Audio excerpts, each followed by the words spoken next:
Nananatiling number 1 ang GMA Network sa TV rating sa buong bansa. 35.5 ang household audience share sa National Urban TV Audience Measurement ng GMA Network sa unang 6 na buwan ngayong taon. Mas mataas ito ng 5 puntos kumpara sa 30.5 ng ABS-CBN at ng mahigit 20 puntos kumpara sa 14.6 ng TV5. Kumpara noong unang 6 na buwan ng nakaraang taon, tumaas pa ng 2.4 points ang household audience share ng Kapuso Network, samantalang bumaba ang sa ABS-CBN at TV5. Para sa buwan ng Hunyo, nananatiling number 1 ang GMA na may 34.4 points na household audience share kumpara sa 32.7 ng ABS-CBN at 13.7 ng TV5.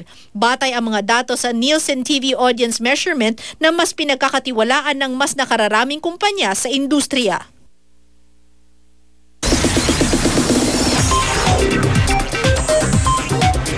Chika Minute! Magsasama-sama sa iisang concert stage sa Los Angeles ang Pinoy Black Eyed Peas member na si Apple the App at iba pang bigating Pinoy artists. Sa concert na Apple the App Takes You to the Philippines, ibibida ang musika at kulturang Pinoy, mapa-traditional man o modern. Ilan lang sa mga kasama niya sina Ogie Alcacid, Martin Rivera, fellow Black Eyed Peas members na sina will.i.am at Taboo, half Pinay at dating Pussycat Dolls member na si Nicole Scherzinger at Bandang Sandwich. Ang may dugong Pinoy na sina Lou Diamond Phillips at High School Musical star Vanessa Hudgens ang magiging host ng event na gagawin sa pamosong Hollywood Bowl sa July 8. Well, it's very important for me because I'm Filipino and, I like to share my culture around the world, put them all together in one place and showing the America what Filipinos about. Sa ikalawang yugto ng inaabangang Kapuso soap na Luna Blanca, papasok na sa eksena sina Bea Binene at Barbie Forteza bilang teenagers na Luna at Blanca.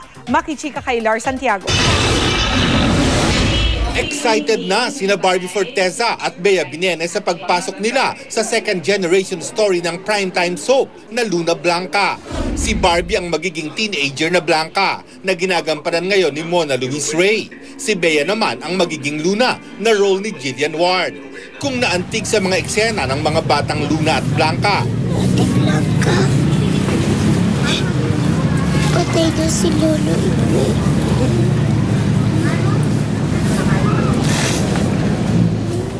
Mas pakaabangan ang ikalawang yugto. Makikilala na kaya ni Luna ang kanyang ama na isa raw engkantong itim. Ang kambal, magkakahiwalay na ng landas at matututo na ring umibig.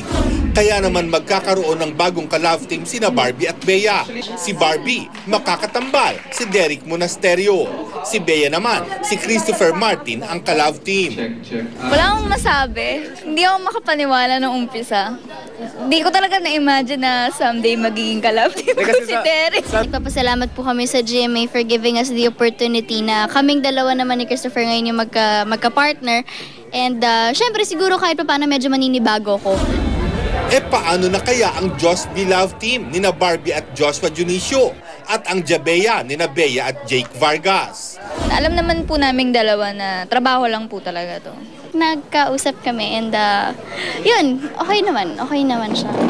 Naghihinayang lang siya kasi yun nga, hindi na kami magkasama. Para naman kina Derek at Christopher, panibagong hamon daw ang pagkakaroon ng bagong ka-love team.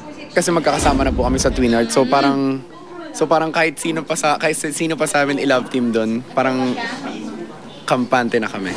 Di ba trabaho naman nangyayari naman to eh. Kumbaga yung mga fan war, love team wars, parang hindi naman appropriate eh. Parang parang kamot may lang.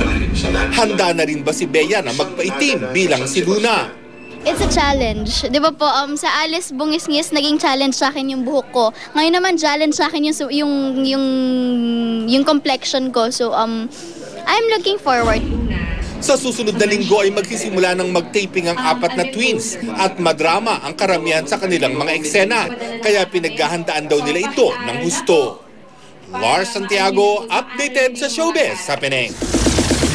At yan po mga chika ko sa inyo this Wednesday night. Tutok uli bukas for the hottest in showbiz. Dito lang sa Chika Minute. Susunod na po ang Luna Blanca. Ako po si Pia Guanyo. Mike?